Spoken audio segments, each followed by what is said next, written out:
안녕하세요 대표님, 자기소개 부탁드리겠습니다. 예, 안녕하세요. 에코하우스 대표 배준영입니다. 대표님, 그러면 오늘 보여주시는 집에 대해서 간략하게 먼저 설명 부탁드릴게요. 이 집은 24평형 구조입니다. 밖에 5평짜리 데크가 같이 합쳐진 건축 면적은 29평형 모델입니다.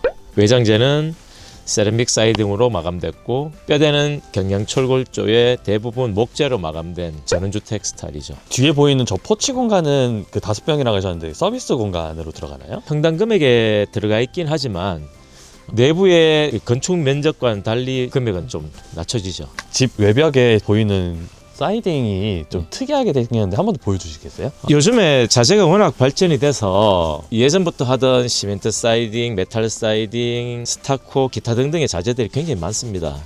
그런데 저희들이 여러 개를 해본 결과 이 세라믹 사이딩이 내구성이나 이 견고함이 좋아서 많이 사용하고 있고, 이것도 마찬가지 세라믹 사이딩의 일종인데 이것은 색깔이 좀 특이하죠. 여기 프리미엄 라인인데 요런 라인도 있고, 색깔이 단색으로 된 밝은 색상, 어두운 색상 등 다양하거든요. 예, 그렇게 선택하실 수가 있습니다. 요즘은 저희들 기본 사양으로 들어가니까 10년 이상 지나도 탈색이 없어요. 그리고 이렇게 만져보시면은 이 집이 1년 가까이 된 집인데도 먼지가 하나 묻지 않아요. 이렇게. 예, 비가 오면 씻겨버리죠. 이게 세라믹 사이딩의 장점입니다. 굉장히 견고합니다. 여기 지붕은 또 어떤 걸로 되어 있을까요? 지붕은 선택하실 수가 있는데요. 예전부터 많이 사용했던 기아 방식이나 혹은 외장재 방식이 있는데, 징크 판넬이 잘 나와서 징크 판넬하고 밑에 보조재를 붙이면 단열이 아주 좋습니다. 겨울철에 찍는데 이 집의 단열은 또 어떻게 되어 있을까요? 요즘 많이 사용하는 것이, 지금도 판넬을 많이 사용하시는데요. 저희는 수성연질 폼, 그리고 우레탄 폼이 기본입니다. 외장 바닥 마찬가지 그렇게 진행을 하시면 되고, 중부 1지역 기준으로 시공이 되기 때문에 남부 지역이나 중부 2지역도 마찬가지고 단열 기능이 굉장히 뛰어납니다. 그럼 여기 옆에 보이는 창호도 마찬가지로 그 단열성이 좋은 창호일까요? 맞습니다. 창호도 저희 마음대로 쓰지는 못하죠. 준공대 서류가 다 들어가야 하기 때문에 저희는 기본 예림 창호에 준공 기준 창호가 기본이고 이중창이 기본 들어갑니다. 뭐 창호 사이즈나 그런 것은 주택의 위치나 건축주의 요구에 맞춰서 제작이 되면 되니까요. 여기 포치 공간이나 여기 뒷부분에도 차이점이나 이런 게 있을까요? 이 주택은 포치 1층입니다. 포치 1층은 지붕을 포치까지 달아낸 형태고, 이렇게 되면 건축비 면에서는 조금 더 드는 장점은 있습니다만은 집하고 1층이니까 사용하기가 좀 더 편리한 부분이 있고, 건축하고 나서 추가 시공을 해야 된다는 부담이 없는 게 장점입니다. 만약에 이렇게 시공하시지 않고 앞쪽이나 옆쪽에 또 따로 달아내시고 싶으면 마찬가지 저희가 추가 진행을 해드리니까 그건 편하게 하시면 됩니다. 내부가 좀 더 궁금한데 내부도 한번 살펴보도록 할게요. 네, 한번 보시죠. 여기 현관도 좀 특이하게 되어 있는 것 같아요. 세라믹 외장재하고는 달리 이렇게 우드 스타일의 외장재를 붙여드렸는데요. 예전에는 이걸 알루미늄이나 혹은 철제 자재도 많이 사용했었어요. 목재를 사용했을 때는 칠을 계속 해줘야 되니까 유지보수가 힘드는 반면에 요즘 이렇게 자재가 잘 나오니까, 이건 엠블럭 사이딩이라고 플라스틱 재질이라고 보시면 되는데 내구성이 좋아서 변형이나 탈색이 없습니다. 정화조 같은 것도 이런 세컨하우스에서 신경 쓰시는 것 같아요. 주택에 대한 토목 부분이거든요. 네. 오수, 상수, 배관, 정화조 또는 오수 바지, 그리고 콘크리트 기초인데 마찬가지 저희가 직영으로 공사를 합니다. 모듈 하우스는 직영으로 공사하는 곳이 많지는 않아요. 집은 집대로 만들고 그것은 외주에 소개를 하거나 아니면 다른 업체가 공사를 해야 되는 곳이 많은데, 저희는 처음에 현장 방문부터 시작해서 도면 그리고 토목 시공도 상의를 해야 됩니다. 토목도 기초의 자리뿐만 아니라 위치, 외부의 수도 같은 경우에, 그리고 정화조 위치, 땅의 평탄 작업도 높이를 잘 맞춰둬야 주택을 안 치고 뒷일이 없거든요. 그런 것들도 충분히 상의를 해야 좋은 모습이 나오죠. 현관 한번 들어가 보시겠습니까?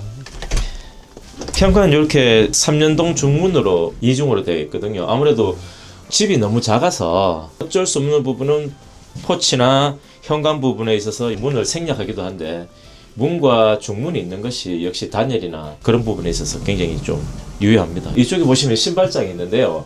요거는 일반 주택 중에서는 작은 신발장입니다. 2칸밖에 안 되니까. 그럼에도 이렇게 키높이 장이 있으니까 신발이 웬만큼 있으셔도 이 정도면 수납이 많이 가능하고, 이렇게 디자인을 2개로 할 수가 있어요.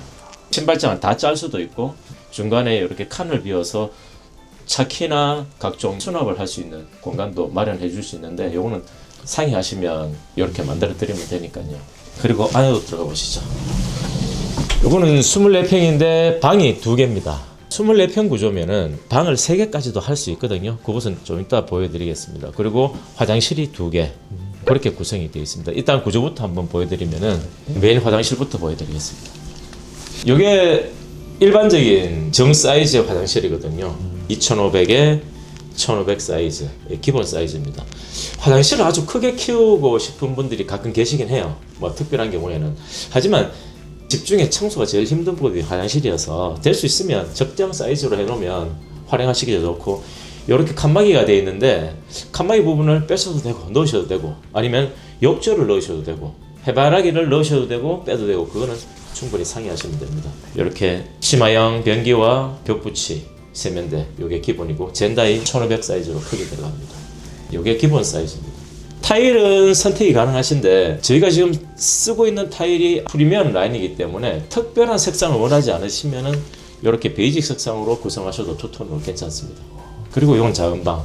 작은 방은 아주 작게 구성되어 있습니다. 보통 세컨하우스에는 그냥 비워두시고 손님 오시면 쓰실 수 있도록 구성을 하시죠. 더블 침대가 놓이면 지금 이렇게 놓이거든요. 이 정도 공간이 나오면 이 정도도 괜찮은 공간입니다. 요즘은 방을 크게 쓰시진 않으시니까 안방을 보시면 이렇게 안방에 마찬가지 화장실이 구성되어 있습니다. 요거는 샤워실이 없는 변기하고 세면대 겸용 샤워기 이렇게 구조로 되어 있죠. 크진 않습니다. 근데 이 정도만 돼도 세컨 화장실로는 적정하니까. 그 다음에 이 침대 아주 크죠. 그 다음에 붙박이가 이렇게 붙박이장이 현재 3m 정도 되면 열자장이거든요. 이렇게 큰 침대가 들어가도 여유있는 공간입니다. 그리고 밖으로 나가시면은 저희 도배가 실크 도배가 기본이거든요.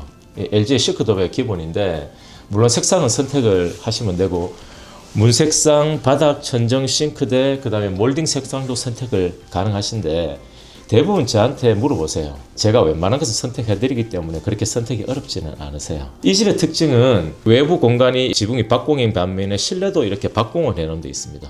그리고 펜백이 이렇게 이루어져 있는데 이것도 마찬가지 펜백 종류 중에 옹이가 없는 무절 펜백으로 구성이 되어 있어요. 그러니까 아주 깨끗한 느낌이 들죠. 그리고 실내 개방감이 또 좋으니까 최고 층고가 높은 곳이 3m가 넘거든요. 실내 개방감이 아주 좋고 저는 생활하는 데 있어서 이런 높은 천장을 좋아하는 분이 많아서 이렇게 박공으로 만들어 드렸고, 그리고 실링팬, 또 실링팬도 이렇게 달아드렸습니다. 지금 24평에 방 2개, 화장실 2개, 그리고 다이닝룸이 이따 보여드리겠지만 따로 있습니다. 거실이 이렇게 되면 30평 아파트 이상의 거실이 공간이 연출되고 있습니다.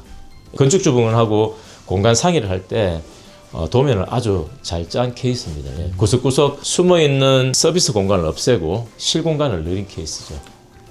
밖에서 말씀드렸듯이 예림도의 이중창, 이게 기본이고 이런 하드웨어적인 부분들도 굉장히 중요합니다. 손으로 이렇게 만졌을 때 굉장히 부드럽고 슬라이딩한 감이 편하게 이루어져야 하기 때문에. 근데 창은 굉장히 무겁습니다. 지금 준공 기준의 이중창이기 때문에 굉장히 무겁습니다. 그리고 2대1 창, 보통은 1대 2대 1창으로 구성할 수도 있지만 큰 창이 하나 들어감으로써 개방감을 아주 좋게 주고, 이런 창으로는 사람이 왔다 갔다 할 수 있게 이런 창으로 구성이 되어 있죠. 자, 이제 주방을 한번 보시면요, 주방도 마찬가지 이렇게 박공으로 되어 있습니다. 실내 박공으로 되어 있고 이렇게 D자 주방으로 되어 있죠. 24평 구조치고는 싱크대가 굉장히 좀 크게 나온 케이스죠. 그리고 조리대 겸 앞에 아일랜드를 둠으로써 커피나 혹은 뭐 각종 잔도 놔둘 수 있는 이런 공간도 마련되어 있고, 그리고 이 집의 제일 큰 장점이 이 공간입니다. 24평의 방 2개인 구조인데도 불구하고 다이닝 공간이 있죠. 다이닝 공간 정도 되려면 40평 정도 돼야 이런 공간이 나올 수가 있거든요. 그런데 이렇게 6인용 식탁이 들어가도 충분한 이런 다이닝 공간이 있으니까 거실과 분리돼서 식사를 하실 수도 있고, 쉬실 분들은 또 거실에서 쉬실 수도 있고, 이렇게 공간을 분리해 놨습니다. 여기서 24평에 방 하나를 더 필요하신 분이 있어요.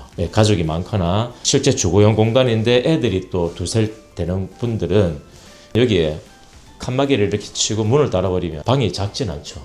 이렇게 해서 방을 구성하실 수가 있습니다. 그러면은 포배가 되는 것이 방 2개에 방 하나가 추가가 되고 거실하고 주방이 분리돼 버리니까 아주 공간이 효율적으로 활용하실 수가 있습니다. 타일 같은 부분도 이렇게 유광 타일인데 세울 수도 있고 눕혀서 디자인할 수도 있고, 그리고 건축주의 의견에 따라 타일 색상을 아주 다르게 변경하실 수도 있습니다. 이거 다 선택이시니까 그때그때 스펙 상의할 때 말씀해 주시면 되죠.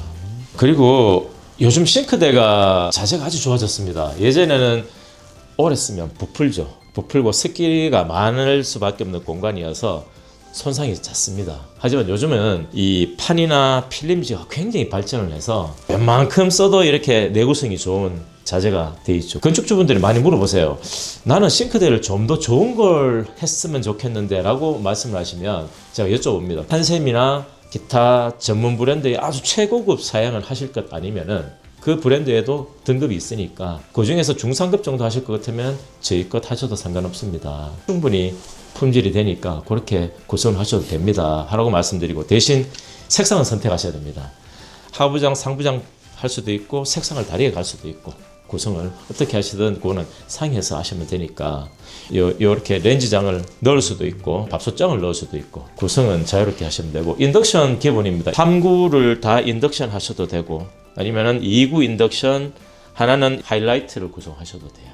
요게 기본으로 들어가 있고, 가끔 가스를 하시는 분들이 있습니다. 가스를 원하시면은 매립형 가스레인지를 설치하셔도 상관은 없어요. 근데 사용해 보니까 역시 인덕션이 화력이 좋습니다. 건강에도 좋고 기본 매립이 되거든요. 그리고 다용도실이 여기 있습니다.